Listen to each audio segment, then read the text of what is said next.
وہابی جو آج کل اپنے آپ کو اہل حدیث کہتے ہیں، ہمیں اہل حدیث ان کو نہیں کہتے، اہل حدیث کے نہیں ہوتے، انہیں حدیث کی کیا خبر، حدیث کیا ہوتی ہے۔ اصل میں یہ پیروکار ہیں محمد بن عبد الوہاب نجدی کے، اور وہابی ہیں یہ شروع سے، ان کی پیچھے جائیں تو سب کتابوں میں وہابی وہابی لکھا ہوا ہے، ہم وہابی ہیں۔ اور وہابی اللہ کے نام، یہ ہم لوگوں کو یہاں بھی گمراہ کرتے ہیں کہ ہم اللہ تعالیٰ کا صفاتی ناموں میں سے ایک نام ہے وہاب، اس کی وجہ سے وہابی ہیں، تو نہیں، خبردار، یہاں بھی ان کا دھوکہ مت اس کا شکار ہونا، یہ اللہ کے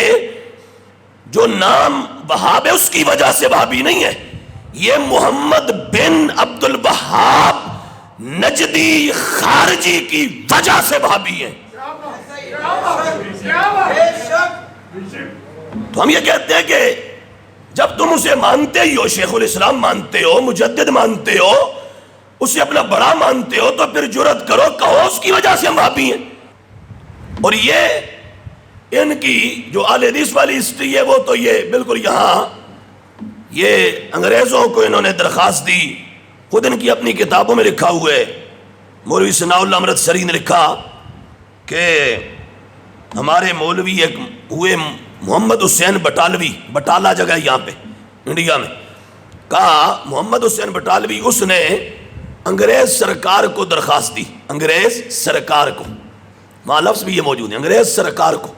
درخواست دی، لوگوں نے ہمیں وہابی کہہ کے بہت تنگ کر دیا، بہت ٹورچ کرتے ہیں ہمیں، تو